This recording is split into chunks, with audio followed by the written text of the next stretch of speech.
11th की economics दो parts में डिवाइडेड है, 50% micro economics and 50% statistics. 50% micro economics, 50% statistics, दोनों का आपस में कोई लेना देना नहीं, इन द सेंस कि अगर आपकी माइक्रो स्ट्रांग है तो स्टैट्स में काम नहीं आएगी, स्टैट्स स्ट्रांग है तो माइक्रो में काम नहीं आएगी। जो इको का सिलेबस है एक्चुअली 4 पार्ट्स में डिवाइडेड होता है, पूरी जो इकोनॉमिक्स है वो 4 पार्ट्स में डिवाइडेड है, micro economics, macro economics, statistics and Indian economic development. 4 parts में डिवाइडेड है 11th एंड 12th का जो पूरा सिलेबस है, जो actual content of economics, micro economics, macro economics, statistics and Indian economic development. 11th का कंटेंट है micro economics and statistics, 12th का कंटेंट है macro economics and Indian economic development. Collectively सब कुछ यूज होगा, इकोनॉमी रन करने के लिए, इकोनॉमिक डिसीजंस लेने के लिए सब कुछ यूज होता है। But the point which I want to make is कि माइक्रो इकोनॉमिक्स और स्टैटिस्टिक्स आपस में बहुत ही कम, मतलब 1% रिलेशन तो रहेगा ही, because we are studying the same subject, but 1% ही है, ज्यादा लेना देना नहीं है। इनिशियली तो थियोरेटिकल नॉलेज होगी तो वो तो सेम ही बात करेंगे ना, इकोनॉमिक्स क्या, इकोनॉमिक्स क्या, इकोनॉमिक्स क्या। फिर जैसे ही स्टैटिस्टिक्स की बातें शुरू हो जाएंगी फिर अलग दुनिया है, फिर अलग दुनिया है। सो फायदा भी नुकसान भी। फायदा क्या कि अगर मुझे बाई चांस माइक्रो इकोनॉमिक्स में कोई कॉन्सेप्ट नहीं आता तो मेरे स्टैट्स को अफेक्ट नहीं कर रहा, यह है फायदा। नुकसान, क्योंकि वो उसको अफेक्ट नहीं कर रहा तो पता नहीं चलता कि कौन सी चीजें हम वीक छोड़ के आ गए हैं। जैसे अगर कोई चीज बार बार यूज होती है और अगर वो नहीं आती तो वो आपको बार बार ट्रबल करेगी, तो फिर आपको जाना ही पड़ेगा पीछे, उस चीज को स्ट्रॉन्ग करना पड़ेगा। तो स्टैट्स करने से माइक्रो स्ट्रॉन्ग होता है ना, कि हाँ अब मुझे समझ आने लग गया क्या हो रहा है। अरे तो जो वो स्टैटिस्टिक्स है वो समझ आ रहा होगा, उससे माइक्रो इकोनॉमिक्स का कोई लेना देना नहीं, वो आपको अलग से ही पढ़ना पड़ेगा। हमारी लिमिटेशन है कि हमें स्विच करते रहना पड़ेगा, स्विच करते रहना पड़ेगा कि कभी हम माइक्रो इकोनॉमिक्स कर रहे होंगे, कभी हम स्टैटिस्टिक्स कर रहे होंगे, कभी आपके स्कूल के कोर्स के फेवर में चल रहा होगा, कभी किसी और के, तो थोड़ा सा कॉम्प्रोमाइज आपको करना पड़ेगा। क्योंकि जब हम माइक्रो कर रहे थे, जो स्टैट्स वाले थे वो भी तब थोड़ा सा स्ट्रगल कर रहे थे, तो ये बैलेंस तो मेंटेन करना पड़ेगा। ओके, बट जो चीज हो गई उसको स्ट्रॉन्ग रखना, उसको रिवाइज करना, क्योंकि जब हम वापस माइक्रो पे जाएंगे तो नेक्स्ट कॉन्सेप्ट होगा concept of demand, theory of demand, elasticity of demand, तो कंज्यूमर्स इक्विलिब्रियम यूज होगा, लॉ ऑफ डीएमयू यूज होगा, तो फिर वो कंटिन्यूएशन में चल रहा होगा। ओके, सो प्लीज रिवाइज करना, जो हो गया वो आपका काम है, आगे कोर्स को खींच करना वो मेरा काम। ठीक है सर, लेकिन हमारे कोर्स में ना अभी स्टैटिस्टिक्स है नहीं, अभी नहीं है, इवेंचुअली तो होगा ही होगा ना। तो जब आप माइक्रो कर रहे थे कुछ लोगों के स्कूल में स्टैट्स चल रहा था, तो ये बोल रहा हूँ कि ये तो चलता रहेगा, ये चलता रहेगा। तो कोर्स ट्यूशन में तो एक ऑर्डर में ही होगा, बट आपके स्कूल में कुछ एक्स्ट्रा आ रहा है तो आप मुझे अप्रोच करेंगे, मैं आपको मटेरियल दूंगा, यहीं पे बैठ के आप पढ़ेंगे, यहीं पे बैठ के अपने डाउट्स क्लियर करेंगे।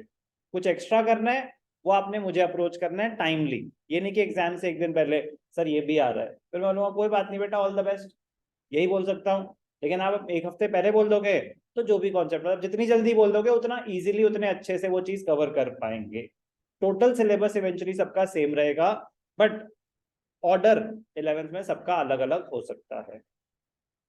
अब हम स्टार्ट करेंगे कम से कम 1-2 चैप्टर्स, छोटे छोटे चैप्टर्स हैं, फिर उसके बाद हम हो सकता है एक और चैप्टर स्टार्ट करें या माइक्रो पे शिफ्ट करें, वो ऑर्डर मैं डिसाइड करूंगा, सुन लूंगा आपकी, करूंगा आपकी, ठीक है ना प्लीज, तो उसमें कोई बुरा नहीं मानेगा, ऑप्शन है भी नहीं, ठीक है ना। चलो शुरू करें स्टैटिस्टिक्स, बहुत बहुत मजेदार चीज है, मैथ्स यूज होगी, सॉरी टू से जिन लोगों ने बड़ी उम्मीद में मैथ्स छोड़ी, मैथ्स आपको नहीं छोड़ने वाला, बहुत बेसिक मैथ्स यूज होगी, बहुत बेसिक मैथ्स यूज होगी, plus minus multiplication division under root निकालना, छोटी मोटी बातें, अंडर रूट थोड़ी दूर बात आएगा बट तब तक नॉर्मल, बहुत इजी मैथ्स, मतलब 7th 8th तक की मैथ्स। सर बस वही तो थी जो वीक रह गई, तब कोविड आ गया था, नहीं मतलब पॉइंट है कि बहुत बेसिक मैथ्स यूज होगी, तो घबराना मत, प्रैक्टिस करनी पड़ेगी, प्रैक्टिस करनी पड़ेगी, बट प्रैक्टिकल पोर्शन अभी दूर है। चलो शुरू करें स्टैट्स पे पहुंचने से पहले भी हमें कुछ चीजें सुननी पड़ेंगी। कहाँ थे मुझे याद नहीं, बट अब शुरू कर रहे हैं हम स्टैटिस्टिक्स, ठीक है।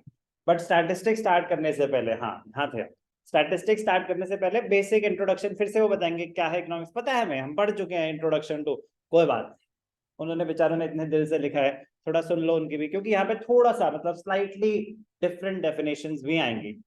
सर इकोनॉमिक्स की डेफिनेशन चेंज हो जाएगी? नहीं, बेस कंटेंट कभी चेंज नहीं होगा, ठीक है ना, कोर कंटेंट कभी चेंज नहीं होगा, बट नए नए मतलब different people, different authors, different opinions, so different economists, different definitions। वरना कुछ अलग होगा तभी तो सुनेंगे, उनकी सेम होगा तो फिर क्यों सुनेंगे, तो कुछ अलग करना पड़ेगा आपको लाइफ में। Nature of economics, there is a great controversy among the economist regarding the nature. क्या है ये इकोनॉमिक्स? ये एक साइंस है या आर्ट है, क्या है ये? Whether it is a science और एन आर्ट। सर ये तो कॉमर्स का सब्जेक्ट है। नहीं, दो ऑप्शन है, whether it is a science और एन आर्ट। कह रहे साइंस क्या होती है, पहले बात करते हैं साइंस क्या होती है। साइंस एक ऐसी नॉलेज होती है जिसमें टेक्निकल स्किल्स चाहिए होते हैं, फॉर्मूलाज अप्लाई होते हैं, एक प्रोसेस होता है जिसमें अगर आप वो प्रोसेस अप्लाई करेंगे तो एंड रिजल्ट सेम ही आएगा। आप 100 बारी वो प्रोसेस अप्लाई करेंगे तो 100 के 100 बारी वो रिजल्ट सेम ही आएगा, उसमें फ्लेक्सिबिलिटी नहीं होगी, उसमें आपके अपने जो आर्टिस्टिक स्किल्स यूज नहीं होंगे, क्रिएटिविटी ज्यादा नहीं होगी। साइंस है, फॉर्मूला है, करंट कैसे पास होगा या किसी चीज को बनाने का जो फॉर्मूला होगा, केमिकल फॉर्मूला होगा, तो जब जब वो फॉर्मूला अप्लाई होगा तो रिजल्ट तो सेम ही आएगा ना। Science is a systemized body of knowledge which analyzes cause and effect relationship, and scientific principles have universal validity. They are universally acceptable. Challenge नहीं किया जा सकता, जो चीज प्रूव हो चुकी है करोगे तो वो आपको गलत प्रूव कर देंगे क्योंकि it has already been proven. Economics is also a systematic study of knowledge and facts and deals with the correlationship between the cause and effect. Cause and effect relationship होती है, cause and effect। अगर ऐसा होगा तो ऐसा होगा, बारिश होगी तो टेम्परेचर गिरेगा, cause and effect relationship। cause क्या था? बारिश। effect क्या होगा? fall in the temperature। तो there is a cause and effect relationship। Morning sunlight temperature बढ़ेगा, कॉज सनलाइट, अफेक्ट टेम्परेचर बढ़ना। Okay, cause and effect relationship।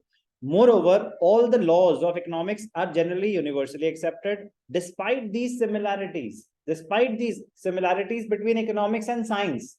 We are comparing economics with science। Despite these similarities, economic laws are not as precise and positive as the laws of natural sciences। Therefore, economics can be called also, it can be called as a social science, science to an extent, but not completely। It can be called as a social science। Positive economics, normative economics, ये हमने micro economics में भी सुना था। Positive economics studies with what is normative, what should be, what is the current inflation rate, that is the part of positive economics। What should be the rate of inflation for a developing nation, for a developed nation, for an underdeveloped nation? What is the current temperature? What should be the temperature during the month of June? So what should be and what is a part of positive science, positive economics? What should be normative economics? You have scored 70% positive economics. You should have scored above 90% normative economics। Positive economics deals with what are the economic problems and how they are actually solved. What are the problems? What to produce? Indian economy is producing more of consumption goods. Is producing more of consumption goods. Indian economy should be producing more of capital goods. Should be producing more machines. What you should be doing? that is normative economics. What you are actually doing, that is positive economics. But please ये चीज हम already introduction to micro में ज्यादा detail में कर चुके हैं, यहाँ तो बस एक ब्रीफ वन लाइनर है, वहां पे हमने डिटेल में विद एग्जांपल्स विद डिफरेंशिएशन करा था, यहाँ पे रेपिटेशन है, बट सेम बात है, जीरो कॉन्ट्रडिक्शन, बात सेम ही रहेगी. Positive economics aims to make real description of an economic. It is based upon facts, thus not suggestive in nature. Positive economics is based on, it can be verified from facts. It is not suggestive in nature. On the other hand, normative economics is suggestive in nature. It cannot be verified from actual data or facts. Normative economics deals with what ought to be, what should be, how the economic problems should be solved. You should get up at 6 a.m. in the morning. You should. What you should do is normative economics. What you actually do? For a class at 10 a.m., you get up at 9:45 a.m. So what you do is positive economics. Positive से घबराना मतलब positive misleading word होता है. इस context में positive एक misleading word है. Positive का मतलब होता है सही, जो सही है. No. पॉजिटिव मतलब यहाँ पे हम फैक्ट्स को स्टडी करने की कोशिश कर रहे हैं, व्हाट एक्चुअली इज. तो समझ आई ना, तो पॉजिटिव के कंटेक्स्ट में यूज नहीं हो रहा, तो होता है ना same words can have different meanings when used in a different context. तो यहाँ पे पॉजिटिव इकोनॉमिक्स का मतलब जरूरी है कि कोई अच्छी बात हो रही है. Unemployment rate is, let us assume, more than 10%, तो that is a statement under positive economics. But that is not a good situation in an economy. The unemployment rate should be less than 5%. Should be less than 5%. That is a not. बात समझ आए मैं क्या कहना चाहता हूँ कि positive economics का मतलब जरूरी ये नहीं होता कि कोई अच्छी बात ही हम स्टडी कर रहे हैं. मतलब ये अभी एग्जिस्ट करती है प्रॉब्लम, ये डेटा है, क्या होना चाहिए, दैट इज नॉर्मेटिव इकोनॉमिक्स. क्या इंपॉर्टेंट क्वेश्चन, क्या पॉजिटिव इकोनॉमिक्स में जो भी स्टेटमेंट दी जाए वो ट्रू होती है? एक second, I would like to pause. बहुत ही होनहार बच्चे हैं, मेजॉरिटी ने सही आंसर दिया. Majority but very very high majority. पहली बार ऐसा हुआ है कि बहुत ज्यादा लोगों ने सही आंसर दिया. So the correct answer is positive economics की जो स्टेटमेंट्स हैं जरूरी नहीं है कि सारी की सारी ट्रू हो, वो फॉल्स भी हो सकती हैं. हमें कैसे पता चलेगा फॉल्स है? Because they can be verified with actual data. तो चलो, इज इकोनॉमिक्स अ साइंस और एन आर्ट? करे science, but not an exact science, not like other sciences, physics, chemistry. It is a type of a social science. Because there will be laws, there will be rules and regulations, there will be a systematic knowledge, but not exact as natural sciences. कह रहे तो क्या फिर economics एक art है, कला है? Art refers to skillful and personal application of systematic knowledge to bring the desired results. Skillful मतलब उसमें आपका अपना एक पर्सनल टच इन्वॉल्व होता है. आर्ट्स में हमें आर्ट्स लेनी चाहिए थी sir. It's never too late. It can be acquired through study, observation and experience. Similarly, economics also requires human imagination for the practical application of laws, principles, and theories. Art tells us how to do things. That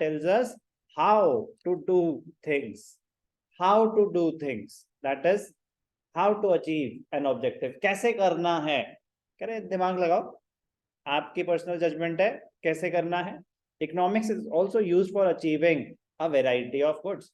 How to earn your means of living. अब ये कोई natural science थोड़ी ना है. कह रहा आपको decide करना है how to earn your means of living. आपको खाना चाहिए सर्वाइवल के लिए, कैसे कमाओगे अभी आपकी डिसीजन है. So there will be some rules and regulations, but there will be some flexibility too. Personal judgement will be involve. ऐसा नहीं होगा कि स्टेप 1, स्टेप 2, स्टेप 3, स्टेप 4 ये लो खाना. नहीं, there will be personal judgment involved at every step. Yes, there will be steps. चलो बेटा school जाओ, चलो बेटा कॉलेज जाओ, चलो बेटा जॉब करो, but there will be options to deviate from the normal routine path. Yes or no? Don't deviate, but there will be options. There will be options. Economics is also used for achieving a variety of goals. So, from all the above discussions, we can conclude that economics is neither just science nor just art. It is a golden combination of both. Economics is considered both science as well as an art. How a science? Because there will be laws, there will be rules and regulations, there will be a systematic knowledge which will be applied in various decision making processes. At the same time, your skills will also be used, your analytical skills, your social skills, your judgment, that will also. Normal science में कह रहा भाई साहब अपना दिमाग मतलब लगाना, एक बार जो फॉर्मूला बता दिया वो बस अप्लाई, वो आप अप्लाई करो, मैं अप्लाई करूं या कंप्यूटर अप्लाई करे, वो रिजल्ट सेम आएगा, यस और नो। लेकिन अगर गाना गाना हो तो अगर 100 लोग गाना गाएंगे तो 100 अलग आवाजें हो सकती हैं, 100 लोग एक्टिंग करेंगे तो 100 का 100 डिफरेंट सीन्स लग सकते हैं। आर्ट में तो स्किल्स इन्वॉल्व है, पर्सनल जजमेंट इन्वॉल्व है, तो सेम रिजल्ट नहीं आएगा हर बारी, यस और no. So economics is a mix of both a science as well as an art.